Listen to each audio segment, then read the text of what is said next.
আসসালামু আলাইকুম। শুরু করছি আমৃত ভালোবাসি তোকে পর্ব ২৪। লিখেছেন সালমা চৌধুরী। আবির আবারও মেঘকে ডাকে, ততক্ষণে মেঘ রুম থেকে বেরিয়ে পড়েছে। মাথা ব্যথা, ভয়, মেঘের চিন্তায় আবিরের মনটা খুঁতখুঁত করছিল, অস্থির লাগছে। আবির যে নিজের সর্বশক্তি দিয়ে মেঘকে সর্বক্ষণ আগলে রাখে তা কি অষ্টদশী জানে? মেঘকে অতি সামান্য কারণে কেউ ধমক দিলে আবিরের পায়ের রক্ত মাথায় উঠে যায়। এই অবস্থায় নিজেকে নিয়ন্ত্রণ করা সম্ভব হবে না বলে মেঘকে আগে থেকেই সাবধানে রাখে। মেঘের সারা শব্দ নেই, আবির বুঝতে পারে মেঘকে থামানো সম্ভব না। গত ২ রাত নির্ঘুম কাটিয়েছে। প্রচন্ড মাথা ব্যথা সত্ত্বেও আবির উঠে বেলকনিতে আসলো। ততক্ষণে মেঘ নিচে চলে গেছে। সোফায় বসে আলী আহমদ খান আর মোজাম্মেল খান কিছু কাগজপত্র দেখছিলেন। আবির উপর থেকে স্থির দৃষ্টিতে বাবা চাচার আর মেঘকে দেখছে। ভেতরটা ভয়ে কাঁপছে। আবির ছোট থাকাকালীন আলী আহমদ খান কয়েকবার আবিরকে নিয়ে ঘুরতে গিয়েছিলেন। তারপর থেকে আজ অব্দি পরিবার নিয়ে কোথাও যাননি তিনি। মেঘ মিমেরা কোথাও ঘুরতে যেতে চাইলে ইকবাল খান নিয়ে যান, কখনো বাড়ির ৩ বউ একসঙ্গে শপিংয়ে যান, কখনো ৩ ভাই একসঙ্গে অফিসে বা অন্য কোথাও যান, আবার কখনো খানবাড়ি ৩ রাজপুত্র আর ২ রাজকন্যা একসঙ্গে ঘুরতে যায়।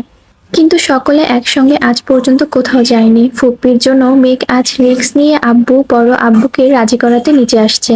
কিভাবে কি বলবে বুঝতে না পেরে রান্নাঘরে ছুটে গেল। রান্নাঘরে মালিহা খান চা করছিলেন। মেঘ উত্তেজিত কণ্ঠে বলল, বড় আম্মু, দাও, আজ আমি চা করব।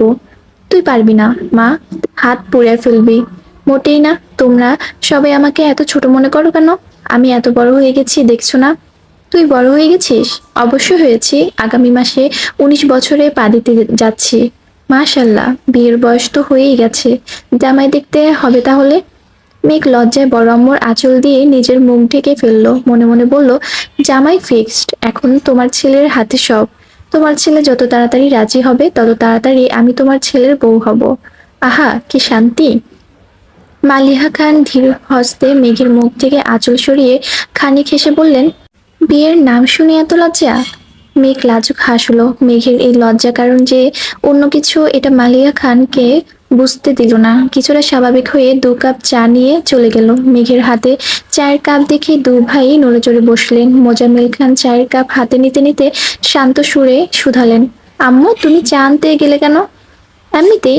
আলী আহমদ খান প্রখর নেত্রে মেঘকে দেখে বললেন, মুখ দেখে মনে হচ্ছে বড়সড় আবদার আছে। কি লাগবে বলো মা? মেঘ হাসি মুখে উত্তর দিল, কিছুই লাগবে না বড় আব্বু। মোজাম্মেল খান পুনরায় জিজ্ঞেস করলেন, তোমার নাকি আজ ঘুরতে গিয়েছিলে? কোথায় গিয়েছিলে? চিড়িয়াখানায় আর বোটানিক্যাল গার্ডেনে। ঘোরাঘুরি করে মন ভালো হয়েছে? মেঘ চোখ বন্ধ করে ঢোক গিলল, মনে সাহস জুগিয়ে বলল, ভালো লাগেনি, বরং মনটা আরো বেশি খারাপ হয়ে গেছে। কেন? ভয়ে মেঘের বুক কাঁপছে। আব্বু বা বড় আব্বু ধমক না দিয়ে বসেন। দীর্ঘ নিঃশ্বাসে ছেড়ে মেঘ বলে উঠল, সবাই সবার আব্বু আম্মু সহ পুরো পরিবার নিয়ে ঘুরতে আসছিল। তারা কত সুন্দর করছে, আনন্দ করছিল, তাদের দেখতেও ভালো লাগছিল। আমার বোধশক্তি হওয়ার পর থেকে আমি কোনোদিন দেখিনি আমাদের বাসায় সবাই একসঙ্গে কোথাও ঘুরতে গিয়েছে। আমি চাই আগামীকাল আমাদের বাসার সবাই একসঙ্গে ঘুরতে যাব। এটা আমার অভিযোগ, সেই সঙ্গে আবদারও। আলী আহমদ খান ধীর কণ্ঠে বললেন, তোমার আম্মু বড় আম্মু কাকিয়াকে নিয়ে যাও, আর আমি ইকবালকে বলবো নে, সেও তোমাদের সঙ্গে যাবে। মেঘ অভিমানী কণ্ঠে জানালো, আমি বলছি সবাই মানে খানবাড়ির প্রত্যেকে, সেখানে আপনারা দুজনও পারেন। মোজাম্মেল খান ভারী কণ্ঠে বললেন, আমাদের কাজ আছে, বাকিদের নিয়ে যাও। আগামীকাল বিশ্ব ভালোবাসা দিবস, আমি খোঁজ নিয়েছি, অফিস ছুটি। প্লিজ আব্বু, প্লিজ বড় আব্বু, চলুন না। না মামুনি, তোমরা ঘুরে আসো, টাকা দিয়ে দেবনি, খাওয়া দাওয়া করে কেনাকাটা করে আইসো। মেঘ এবার কিছুটা ক্ষিপ্ত সুরে বলল, থাক, টাকা লাগবে না, আপনাদের কোথাও যেতে হবে না। আমি কত আশা নিয়ে আসছিলাম, সবাই একসঙ্গে ঘুরতে যাব, কত ভালো লাগবে। সত্যি বলতে আপনারা আমার ভালোই বাসেন না, শুধু মুখেই বলেন। এভাবে বলছো কেন মা? আচ্ছা ঠিক আছে, তোমার আব্বুও সাথে যাবে, তবুও মন খারাপ করো না। মেঘ অত্যন্ত গুরুতর কণ্ঠে বলল, বললাম তো কাউকে যেতে হবে না। আপনারা আপনাদের ব্যবসা কাজ নিয়ে ব্যস্ত থাকুন, আমাদের ভালোবাসার প্রয়োজন নেই। এরপর থেকে আমাকেও লক্ষ্মী মেয়ে বলে সম্বোধন করবেন না। আপনাদেরকে বিরক্ত করার জন্য দুঃখিত। আপনারা আমাদের কাজ করুন।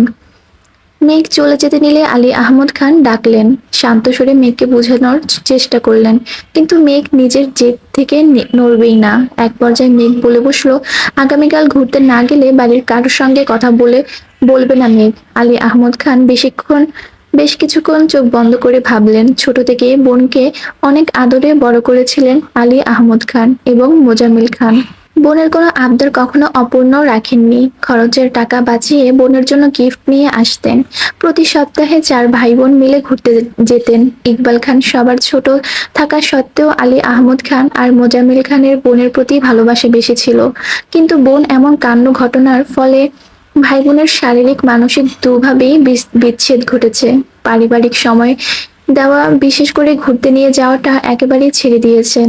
দু একবার গেলেও মাথায় শুধু বোনের স্মৃতি ঘুরতো। তার জন্য পরিবারের দায়িত্ব ছেড়ে ব্যবসায় হাল শক্ত করে ধরেছেন। বড় ভাইয়ের দেখাদেখি মোজাম্মেল খানও ধীরে ধীরে একই পথের পথিক হয়ে গেছেন। সেই সঙ্গে পরিবারের পুরো দায়িত্ব পড়েছে ইকবাল খানের উপর। বাসার বাজার থেকে শুরু করে কেউ অসুস্থ হলে হাসপাতালে নেওয়া, ডাক্তার দেখানো, ঘুরতে নিয়ে যাওয়া সম্পূর্ণ দায়িত্ব ইকবাল খানের। অনেক ভেবেচিন্তে অবশেষে আলী আহমদ খান জানালেন তিনিও আগামীকাল যাবেন।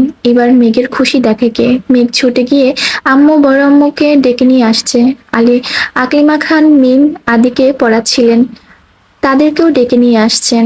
এর মধ্যে আবির নিচে নামছে। মেঘ আবিরকে দেখে তাকিয়ে টানা 2 বার ভ্রু নাচালো। আবিরও নিঃশব্দে হাসলো, চোখে ইশারাতেই মেঘের প্রশংসা করলো। আবির নামতেই মোজাম্মেল খান জিজ্ঞেস করলেন, আগামীকাল কি তুমি ফিরে আছো? কিছু কাজ আছে। কেন চাচ্ছো? মেঘ একদম পাগলামো করে ফেলতেছে। আগামীকাল নাকি ভালোবাসা দিবস, সেই উপলক্ষে বাসার সবাইকে নিয়ে ঘুরতে যাবে। তুমি কি সময় দিতে পারবে? আবির উদাসীন কণ্ঠে বলল, সবাই গেলে আমার তো সময় দিতে হবেই। কাজ না হয় পরেই করলাম। আবিরের ভাবের কথা শুনে মেঘ কপাল কুঁচকে আবিরের দিকে তাকিয়ে আছে। দিনরাত এক করে ফুপ্পির নিয়ে ভাবা মানুষটা ফুপ্পির সাথে সবার দেখা করানোর চিন্তা আধমরা হয়ে যাচ্ছিল। অথচ আব্বুর সামনে এসে কি সুন্দর করে বলছেন ওনার নাকি কাজ আছে। কি এমন কাজটা ওনার? এর মধ্যে ইকবাল খান বাসায় আসছেন। তানভীরকেও জানানো হয়েছে কোথাও যাওয়া হবে, এখন যাবে। সব সিদ্ধান্ত শেষে যে যার মতো চলে গেছে। আলী আহমদ খান, মোজাম্মেল খান দুজন আবারও কাগজপত্র দেখছেন। ইকবাল খান, আকলিমা খান, মিম আদি সকলে রুমে চলে গেছেন।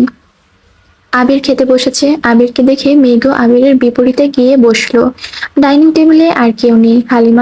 হালিমা খান খাবার রেডি করছিলেন। মেঘ আবিরের দিকে তাকিয়ে বিড়বিড় করে বলল, আপনার আগামীকাল কি এমন কাজ শুনি? কোনো কাজ নেই। কেন? একটু আগে যে বললেন ব্যস্ত কাজ আছে।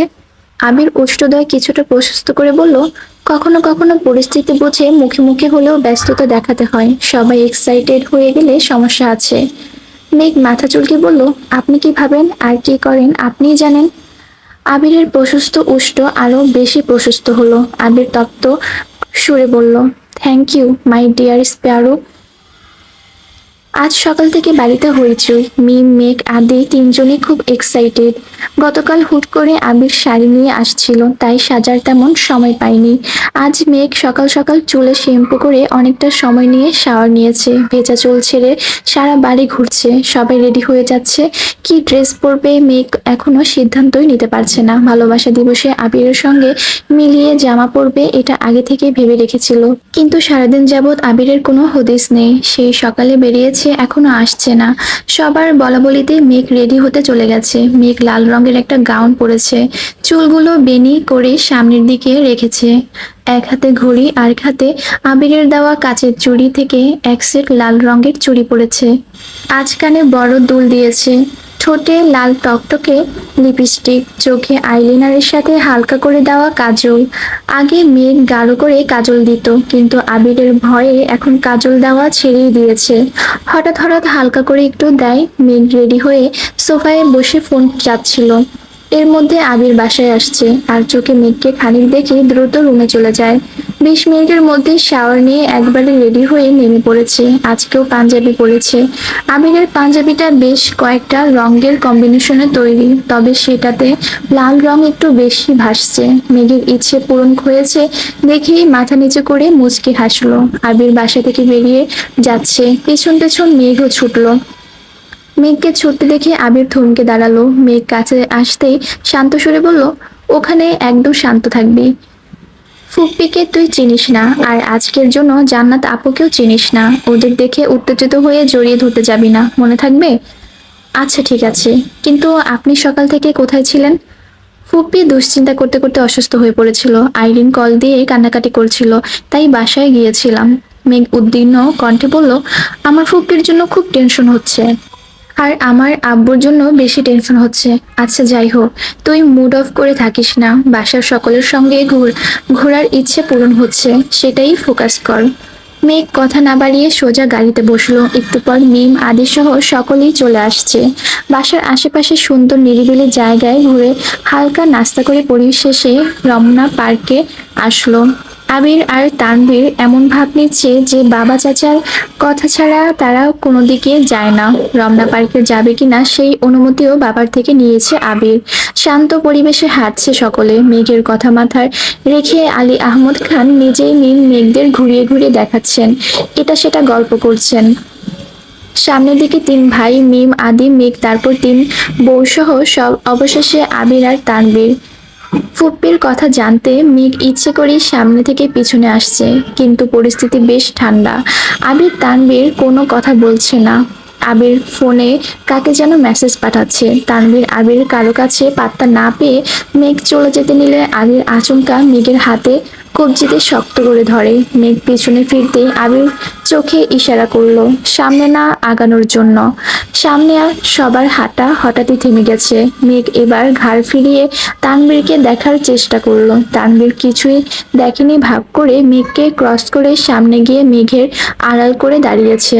আবির মেঘের হাত ধরে রাখছে, এই দৃশ্য যেন কারো নজরে না পড়ে তার জন্যই আড়াল করে দাঁড়িয়েছে। মালিহা খান জান্নাতকে দেখে এগিয়ে গেছেন। বাকিরা সেখানেই দাঁড়িয়ে আছে। মালিহা খান উত্তেজিত কণ্ঠে বললেন, আরে জান্নাত, কেমন আছো? জান্নাত একগাল হেসে উত্তর দিল, আলহামদুলিল্লাহ ভালো। আপনি কেমন আছেন আন্টি? আপনারা সবাই বুঝিয়ে ঘুরতে আসছেন? আলহামদুলিল্লাহ ভালো। মেঘের আবদারে আজকের স্পেশাল দিনে সবাইকে নিয়ে ঘোরার তার তার জন্য আসলাম। জান্নাত এবার আলী আহমদ খানকে উদ্দেশ্য করে বলল, আসসালামু আলাইকুম আঙ্কেল, কেমন আছেন? আলহামদুলিল্লাহ, তুমি ভালো আছো তো? জি আলহামদুলিল্লাহ। হালিমা খান স্বাভাবিক কণ্ঠে শুধালেন, তা জান্নাত তুমি কি একা এসেছো? জান্নাত হাসি মুখে বলল, না, বলে ঘাড় ফিরিয়ে তাকিয়ে গাছের নিচে বসা মহিলার দিকে তাকালো। মালিহা খান কিছুটা পিছিয়ে আলী আহমদ খানের কাছাকাছি এসে আস্তে করে বললেন, উনি মনে হয় জান্নাতের আম্মু। আপনাকে যে বলেছিলাম কিছু তো বললেন না। আজকে তাহলে আমাদের বাসায় দাওয়াত দিব নে, আপনি কি বলবেন? ঠিক আছে, তোমার যেহেতু এত ইচ্ছে দিও দাওয়াত, আমার কোনো সমস্যা নেই। মালিহা খানের মুখে উজ্জ্বলিত ঝলঝল করছে। উত্তেজিত কণ্ঠে জান্নাতকে প্রশ্ন করলো, উনি তোমার আম্মু না? ডাকো একটু, কথা বলি। জান্নাত ঘাড় ঘুরিয়ে ডাকলো, আম্মু এদিকে আসো। ঠোঁটে হাসি রেখে জান্নাত মালিয়া খানকে বলল, উনি আমার শাশুড়ি আম্মু। সহসা স্তব্ধ হয়ে গেছে সবকিছু। মালিয়া খান অবিশ্বাস্য চোখে তাকিয়ে আছে জান্নাতের দিকে। জান্নাতের কথা শুনে আলী আহমদ খানও কপাল কুঁচকালেন। মালিয়া খান প্রায় প্রায়ই আবিরের জন্য জান্নাতের কথা বলতেন, কিন্তু আলী আহমদ খান তেমন সাড়া দেননি বলে এতদিন কিছুই বলতে পারেননি। অথচ সেই মেয়ে বিবাহিত। ওনাদের সাথে সাথে বাকিরাও অবাক চোখে তাকিয়ে আছে। মালিহা খান এতটাই শক যে কিছুই বলতে পারছেন না। এদিকে আবির মেঘের হাত ধরেই রেখেছে যাতে মেঘ কোনোভাবেই সামনে না যায়। তানভীর মেঘের সামনে দাঁড়ানো, তাই মেঘ জান্নাত আপুর কথা শুনলেও আপুকে দেখতে পাচ্ছে না।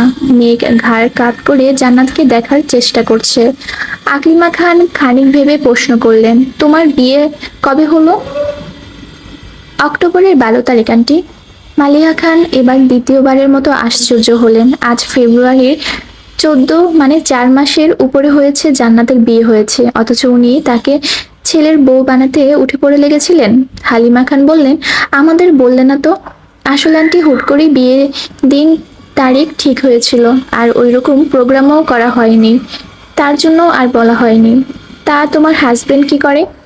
জবের জন্য আপাতত দেশের বাইরে আছেন, দোয়া করবেন আমাদের জন্য। ফি আমানিল্লাহ। স্বামীর সংসার নিয়ে সুখে থাকো। মালিয়া খানের চোখ মুখ ফ্যাকাশে হয়ে গেছে। জান্নাতকে দেখে যতটা উত্তেজিত ছিল এখন ঠিক ততটাই নিরুদ্বেগ। কোমল দৃষ্টিতে জান্নাতের দিকে তাকিয়ে আছে। জান্নাত পুনরায় একটু উঁচু সুরে ডাকলো, কি হলো আম্মু, আসো। এবার মহিলা উঠলেন, মাথার ওড়না দেওয়া, মাথা নিচু করে এগিয়ে এসে ভরত শীতল কণ্ঠে বললেন, আসসালামু আলাইকুম। আস্তে করে সকলেই সালামের উত্তর দিয়ে তাকালেন সেই মহিলার দিকে। মহিলা মুখ তুলে তাকাতেই চোখাচোখি হলো আলী আহমদ খানের সাথে, পাশে তাকাতেই মোজাম্মেল খান। প্রকৃতি যেন থমকে গেছে, মুহূর্তে নিস্তব্ধতা ছেড়ে গেছে সবকিছু। মাহমুদা খানের দৃষ্টি একে একে সকলকে দেখছে। মালিহা খান, ইকবাল খান, পিছনে হালিমা খান আর আকলিমা খানও এক পলক দেখে নিলেন। আবিরের হাতে থাকা মেঘের ছোট্ট হাতটা থরথর করে কাঁপছে, ভয়ে বুকের ভেতর হৃৎপিণ্ড ছুটছে এদিক সেদিক, হাত পা ঠান্ডা হয়ে আসছে। 28 বছর পর মুখোমুখি হয়েছে ভাই বোন, কি হতে চলেছে মেঘে ভেবেই মেঘের শরীর ঘামতে শুরু করেছে। আবির 2 কদম এগিয়ে মেঘের পাশে দাঁড়ালো। মেঘের হাত ছাড়তেই মেঘ ব্যালেন্স হারিয়ে পড়তে নিলে আবির তৎক্ষণাৎ ডান হাত দিয়ে মেঘের কনুই এর উপর চেপে ধরলো। মেঘ আর চোখে আবিরের দিকে তাকাতেই আবির মলিন হেসে প্রখর তপ্ত সুরে বলল, হেই রিল্যাক্স, কিচ্ছু হয়নি। মেঘ শীতল চোখে আবিরের মুখের পানে তাকিয়ে আছে, কপালের ঘাম বেয়ে বেয়ে নিচে পড়ছে। দুশ্চিন্তায় দুধের ন্যায় মুখবির রক্তাব্য হয়ে গেছে। মেঘ অল্পতেই ইমোশনাল হয়ে যায়, পরিস্থিতি সামলানোর আগেই ভেঙে পড়ে। আবির পকেট থেকে রুমাল বের করে আলতোভাবে মেঘের কপাল, নাক, থুতনি মুছতে মুছতে বলল, এই পাগল, এত টেনশন কিসের তোর, আমি আছি তো নাকি। আবির মেঘের মাথায় হাত বুলাতে বুলাতে ধীর কণ্ঠে বুঝাচ্ছে। মেঘও শান্ত মেয়ের মতো আবিরের কথা শুনছে। এদিকে মাহমুদা খানের দিকে এক দৃষ্টিতে তাকিয়ে আছে সকলেই। 28 বছর কাউকে হুট করে দেখলে কখনোই চেনা সম্ভব না। বেশ কিছুক্ষণ পর ইকবাল খান শ্বাস ছেড়ে গম্ভীর কণ্ঠে বললেন, আপা। মিম আদি একবার আব্বুর মুখের দিকে তাকাচ্ছে, আবার মহিলার দিকে তাকাচ্ছে, আবার ঘাড় ফিরিয়ে বাকিদেরও দেখছে। হালিমা খান আর আকলিমা খান মাহমুদার খানকে বাস্তবে একবার শুধু ছবিতেই দেখেছিল, তাই তেমন চিনে না। মোজাম্মেল খান ভারী কণ্ঠে বললেন, তুই। মালিয়া খান এখনো নিশ্চুপ, জান্নাতের বিষয়টাতে এখনো স্বাভাবিক হতে পারছে না। তারপরও এত বছর পর ননদের সাথে দেখা, সবকিছু মাথার উপর দিয়ে যাচ্ছে ওনার। এদিকে আলী আহমদ খানও পাথরের ন্যায় দাঁড়িয়ে আছেন। মিম আর আদি দুজনে বেশ কিছুক্ষণ মুখ চাওয়াচাওয়ি করে অবশেষে আব্বুকে প্রশ্ন করলো, আব্বু উনি কে? ইকবাল খান উত্তর দিতে পারছেন না। নিজের সন্তানের সামনে বোনকে কি বলে পরিচয় দিবেন সেটাও বুঝতে পারছেন না। ইকবাল খান অসহায়ের মতো তাকিয়ে আছেন মোজাম্মেল খানের দিকে। মিম একবার প্রশ্ন করে থেমে গেলেও আদি বারবার প্রশ্ন করেই যাচ্ছে। কেউ কোনো উত্তর দিচ্ছে না। দীর্ঘ সময় নীরবতা ভেঙে মাহমুদা খান জিজ্ঞেস করলেন, কেমন আছেন ভাইজান? একমাত্র বোনের মুখে ভাইজান ডাক শুনে আলী আহমদ খান বুকটা কেঁপে উঠল। ঢোক গিলে উষ্ণত সুরে বলল, আলহামদুলিল্লাহ। স্নিগ্ধ শীতল পরিবেশ, পাখিদের কিচিরমিচির শব্দ ব্যতীত আর কোনো শব্দ নেই। কেউ কোনো কথা বলছে না, আবার জায়গা থেকে নড়ছেও না। আদি কিছুক্ষণ থেমে থেমে আবারও প্রশ্ন করে। মাহমুদা খানের পরিচয় জানতে চায়, কিন্তু কেউ বলে না। জান্নাত সশরীরের এতক্ষণ উপস্থিত থাকলেও তার মনোযোগ ছিল ফোনে। আসিফ কল দেওয়ার ফোন নিয়ে একটু দূরে চলে গিয়েছিল। কথা শেষ করে এগিয়ে আসতে আসতে স্বাভাবিক কণ্ঠে বলল, আম্মু কথা শেষ হয়নি, চলো বাসায় যাই। মাহমুদা খানের কান্না গলায় আটকে আছে। এত বছর পর ভাইদের স্বচক্ষে দেখছেন, ঠিকমতো কথাও বলতে পারছেন না। মাহমুদা খান শীতল কণ্ঠে বললেন, আসছি ভাইজান। মাহমুদা খান জান্নাতের পাশে হেঁটে যাচ্ছেন, প্রত্যেকে সেদিকে তাকিয়ে আছে। প্রতিটা সদস্যের ভেতর খুঁড়ে শুধু দীর্ঘশ্বাস বেরিয়ে আসছে। আলী আহমদ খান, মোজাম্মেল খান সহ সকলেই আজ কঠিন সত্যের মুখোমুখি হয়েছে। সন্তানদের প্রশ্নের উত্তরে না পারছে সত্যি বলতে, আর না পারছে এড়িয়ে যেতে। মেঘ আবিরের দিকে তাকিয়ে ভ্রু কুচকালো। আবির নিঃশব্দে ডান ভ্রু উঠাতেই মেঘ বিড়বিড় করে বলল, ফুপ্পি চলে গেল কেন? আমি বলেছি চলে যেতে। কেন? আবেগ, অনুভূতি, ভালোবাসা 28 বছর যাবৎ চাপা পড়ে কঠিন পাথরের রূপ নিয়েছে। সেই পাথর 5-10 মিনিটে গলবে না, তার জন্য পর্যাপ্ত সময় লাগবে। স্তব্ধ পরিবেশ, স্তব্ধ রেখে সকলে বাসায় ফিরে আসছে। কারো মুখে কোনো কথা নেই। বাসায় আজ রান্না নেই, খাওয়া দাওয়া নেই। মিম আদিও আজ তাড়াতাড়ি ঘুমিয়ে পড়েছে। 3 বউ রান্নাঘরে দাঁড়িয়ে ঘন্টাখানেক আলোচনা করছে। 3 ভাইয়ের মনে কি চলছে কে জানে। তিনজনই তিনজনের রুমে বসে আছে, কি ভাবছে কে জানে। তানভীর বাসায় ফিরে আবার বেরিয়েছে। টুকিটাকি কাজ ছিল, সেগুলো শেষ করে বন্যাদের এলাকায় আসছে, কিন্তু বন্যার কোনো হদিস নেই। আজকের স্পেশাল দিনের বন্যা দেখা পাবে না ভাবতেই ভেতরটা মোচড় দিয়ে ওঠে। সন্ধ্যার পর হয়ে গেছে, বন্যা বের হওয়ার কোনো সম্ভাবনা নেই, কিন্তু তানবীরের মন যেতেও চাইছে না। প্রায় 1 ঘন্টা অপেক্ষার পর তানবীর বন্যাকে কল দিল। বন্যা কল রিসিভ করতেই তানবীর বলল, এই মেয়ে, কোথায় আছো? তানভীরের ধমকের সুরে বলা কথাতে বন্যা না চাইতেও কেঁপে ওঠে। সদ্য ঘুম থেকে ওঠা মেয়েটার নরম সুরে উত্তর দিল, বাসায়। কেন? আমি তোমাদের বাসার গলির সামনে দাঁড়িয়ে আছি, তাড়াতাড়ি আসো। মানে? আসতে বসতে আসো, বলে তানভীর কল কেটে দিয়েছে। বন্যা শোয়া থেকে উঠে বসে, ফোনের নাম্বারটা আবারও চেক করে। সত্যি সত্যি তানভীরই ভাই, কিন্তু উনি হঠাৎ এখানে এসে কল কেন দিবেন? এটাই ভেবে পাচ্ছে না বন্যা। চোখে মুখে অল্প একটু পানি ছিটিয়ে তাওয়াল দিয়ে মুছলো, কিনা ছুটে গেল নিচে। সদ্য ঘুম থেকে উঠায় চুলের অবস্থাও নাজেহাল, কিন্তু আঁচড়ানোর সময় নেই। নিচে বন্যার ভাই টিভি দেখছিল। বন্যাকে ছুটতে দেখে শুধায়, ছোট্ট আপু, পাগলের মতো কোথায় যাচ্ছিস? সামনেই। কি হয়েছে আমায় বল। কিছু হয়নি, তুই টিভি দেখ, বলে বন্যা দৌড়ে বাড়ি বেরিয়ে গেছে। গলির ঠিক সামনেই তানভীর দাঁড়িয়ে আছে। তানভীরকে দেখা মাত্রই দৌড়ের গতি কমে গেছে, ধীর গতিতে এগিয়ে গেল। গলায় ওড়না পেঁচানো, চুল অগোছালো, মুখ মলিন হয়ে আছে। তানভীর কপাল গুটিয়ে শুকনো নেত্রে বন্যাকে নিরীক্ষণ করলো। বন্যা কিছু বলার আগেই তানভীর ভারী কণ্ঠে বলল, সন্ধ্যাবেলা চুল ছেড়ে বের হয়েছ কেন? আর চুলের এই দশা কেন? মাথায় ওড়না দাও। বন্যা ওড়না মাথায় দিতে দিতে নিরুদ্দের কণ্ঠে জবাব দিল, ঘুমিয়েছিলাম। অসময়ে ঘুমাও কেন? সন্ধ্যাবেলা ঘুমাতে নেই, তুমি জানো না? জানি, ঘুম পাচ্ছিল তাই। হাতের কি অবস্থা দেখি। বন্যা আস্তে করে হাত বাড়ালো, ব্যান্ডেজ খুলে ফেলেছে। তানভীর বন্যার হাতে ধরে ফোনের আলো দিয়ে ভালোভাবে হাতটা দেখলো, তারপর ধীর সুরে বলল, দেখে শুনে কাজ করতে পারো না? কিছু ঔষধ বন্যার হাতে দিয়ে বলল, এই ঔষধগুলো ঠিক মতো খেয়ে নিও, তাড়াতাড়ি ঠিক হয়ে যাবে। গতকালই নিয়ে আসতাম, কিন্তু জরুরি কাজে বের হয়েছিলাম, আর এত রাতে বের হতে পারবে না তাই আসেনি। আমি ওষুধ খাচ্ছি, আজ থেকে এগুলো খাবা। আন্দাজি আনিনি, ডাক্তারের সাথে কথা বলে নিয়ে আসছি, এতটুকু বিশ্বাস রাখতে পারো। বিশ্বাসের কথা আসছে কোথা থেকে? আমি বলেছিলাম। আর কিছু বলতে হবে না, খাবারগুলো খেয়ে নিও। নাও। এত কিছু কেন আনছেন? এসবের কোনো দরকার ছিল না।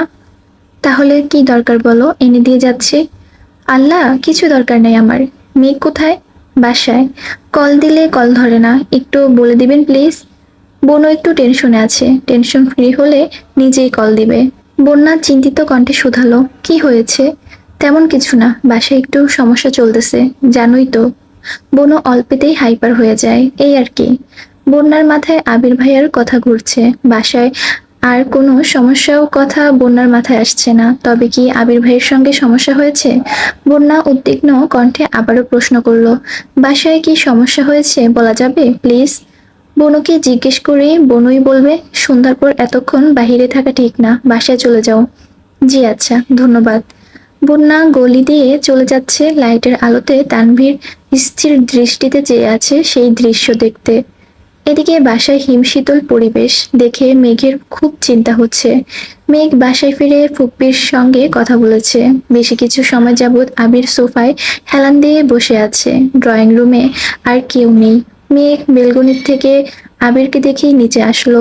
আবিরের চোখ বন্ধ দেখে মেঘ মৃদুভাবে ডাকলো, আবির ভাই। আবির চোখ মেলে আর চোখে তাকালো, কিছুই বলল না। মেঘ আবারও বলল, এখানে বসে আছেন কেন? রুমে যান। রুমে যেতে ভয় লাগতেছে। আব্বুর নিস্তব্ধতা আমার খুব ভাবাচ্ছে। আর কারোরটা জানি না, তবে আব্বুর জন্য খুব চিন্তা হচ্ছে। বড় আম্মু খুব কষ্ট পাইছে। জান্নাত আপুর বিষয়টা আগে জানিয়ে দিলেই হতো। আম্মুর কষ্ট পাওয়াটা আহামরি কিছু না। আমি বারবার বারণ করা সত্ত্বেও আমার বউ ভাবতে হয় কেন? কয়েকবার বলার পরও যেহেতু মানেনি, তাই আমি আর কিছু বলিনি। বউ ভাবতে থাকুক, আমার না হোক। আসিফ ভাইয়ার বউ তো। আমি যেটা চেয়েছিলাম ওটা হয়নি। কি চেয়েছিলেন? তানভীরকে দিয়ে জান্নাতকে আনাইছি। তানভীর আর জান্নাতের বয়স কাছাকাছি। আমি ভাবছি আম্মু বা মামুনি করলে তানভীরকে নিয়ে সন্দেহ করবে, আর আমি ওইটাকে কাজে লাগাবো। উল্টো আমি ফেঁসে গেছি। আম্মু ডিরেক্ট আমার বউ বানায় চিন্তা করে ফেলেছে। তার মানে এসব আপনাদের প্ল্যান? হ্যাঁ, সবটাই পরিকল্পিত। আগে যে বলেছেন আমার জন্য জান্নাত আপুকে আনছিলেন, তোর জন্যই তো আনছি। ফুপ্পি কি তোর না? চান্স কি তুই পাসনি? তাহলে তার কার জন্য করেছি এসব? মেঘ নিশ্চুপ। আবির পুনরায় বলল, তোর জন্য যদি শুধু শিক্ষক লাগতো তবে এই শহরে ভালো শিক্ষকের অভাব ছিল না। তারা তোকে দায়িত্ব নিয়ে পড়িয়ে চান্সও পাওয়াইতো। কিন্তু ফুপ্পির সাথে কিভাবে সম্পর্ক ঠিক করব তা ভেবে পাচ্ছিলাম না।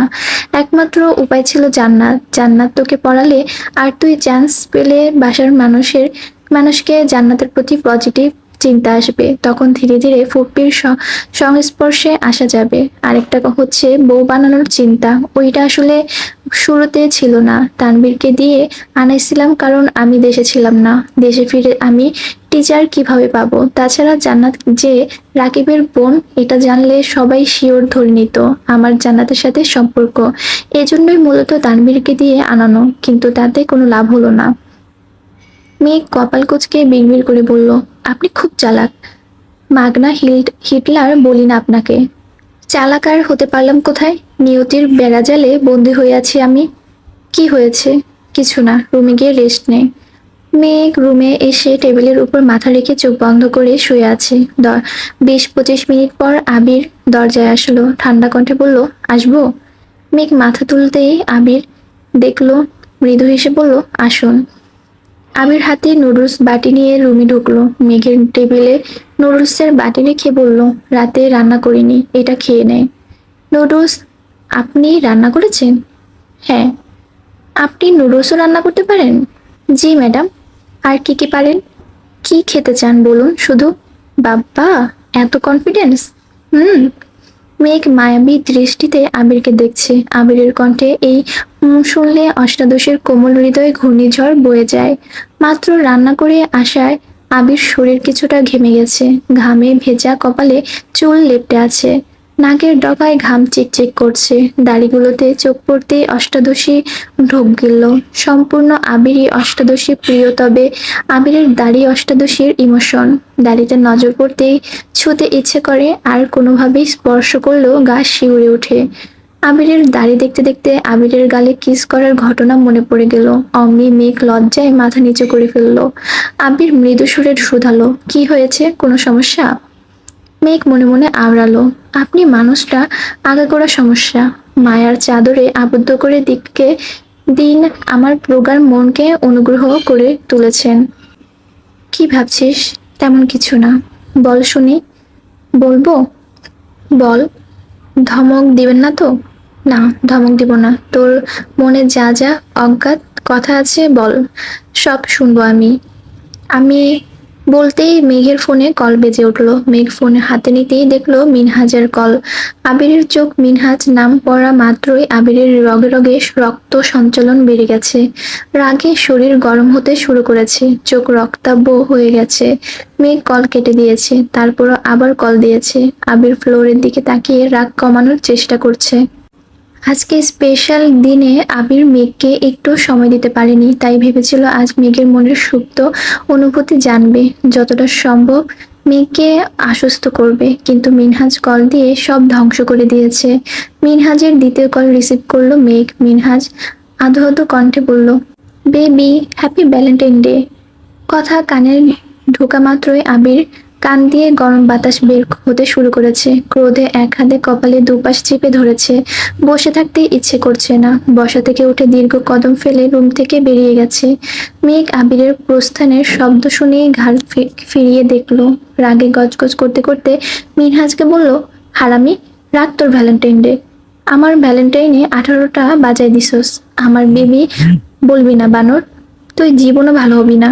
কল কেটে দেওয়ার পরও বারবার কেন কল দিচ্ছিস? আমার কপালটাই খারাপ। দূর, ভাল লাগে না। বাই। মেঘ রাগে ফুঁসতে ফুঁসতে কল কেটে দিয়েছে। আবির ভাই যখনই মেঘের কাছাকাছি আসে, একটু শান্তশিষ্ট ভাবে কথা বলে, তখনই কেউ না কেউ বাধা দেয়। মেঘের মেজাজ চরমে। বন্যা ফোন দিচ্ছে। কল কেটে রাগে ফোন বন্ধ করে রেখে দিয়েছে। এদিকে আবিরের আক্রোশ ক্রমে ক্রমে বাড়ছে। নিজের প্রতি বড্ড রাগ হচ্ছে। আজ মনে হচ্ছে মিনহাজ আর তামিমকে প্রথম দিনই ওয়ার্নিং দেওয়ার দরকার ছিল। তানভীর আর রাকিব এতবার বলার পরও আবির সায় দেয়নি। প্রতিনিয়ত এদের আচরণে নিজেই অতিষ্ঠ হয়ে যাচ্ছে। আবির আজ পর্যন্ত মেঘকে ভালোবেসে বেবি ডাকতে পারল না। কোথাকার কোন ছেলে বেবি বলে সম্বোধন করেছে। আবির বারান্দায় গ্রিলে মাথা রেখে দাঁড়িয়ে আছে। ক্ষণে ক্ষণে রক্ত টকবক করে উঠেছে। ঘণ্টাখানেক পর আবির আবারও নিচে আসছে। রাত 12টা নাগাদ সোফাতেই শুয়েছিল। 12টার পর রুমে গিয়ে ঘুমিয়েছে। 1 ঘন্টাও হয়নি। নিচে চিল্লাচিল্লি শব্দে আবির তাড়াহুড়ো করে ছুটে আসে। মেঘ, তানভীর, ইকবাল খান, মোজাম্মেল খান সকলেই সজাগ হয়ে গেছেন। আবিরের আব্বুর শরীর খারাপ লাগছে, মাথা কেমন করছে, শরীর ঘামতেছে। ইকবাল খান আর মোজাম্মেল খান তড়িঘড়ি করে গাড়ি বের করতে করতে চলে গেছেন। এদিকে মালিয়া খানের কান্না বাকি দুজনেই থামাতে পারছে না। হাসপাতালে যেতে যাচ্ছেন। আবির বুঝিয়ে শুনিয়ে মাকে রেখে গেছে। আবির আর তানভীর আলী আহমদ খানকে বের করেছে। এদিকে মেঘ অঝরে কাঁদছে। বড় আব্বুর সঙ্গেও ওকেও নিতে হবে। ঘরে মায়ের কান্না থামাতে পারছে না। এদিকে মেঘই মেইন গেট পেরিয়ে বাহিরে এসে কেঁদেই যাচ্ছে। রাত প্রায় 2টা বাজে। আবির কয়েকবার মেঘকে ভেতরে যেতে বলেছে, কিন্তু মেঘ জায়গা থেকে নড়ছেই না। বাধ্য হয়ে আবির এসে মেঘের 2 চোখ মুছে দুগালে হাত রেখে গুরুতর কণ্ঠে বলল, কান্না করিস না প্লিজ, আব্বুর কিছু হয়নি। মনে হচ্ছে অতিরিক্ত দুশ্চিন্তায় প্রেশার বেড়েছে। তোরা সবে যদি এভাবে কান্না করিস, আমি কিভাবে সবকিছু সামলাবো বল। তুই আম্মুর কাছে যা প্লিজ, আম্মুকে শান্ত করে ঔষধ খাইয়ে দিস আর আম্মুর কাছেই থাকিস। মেঘ কাঁদো কাঁদো গলায় বলল, ঠিক আছে।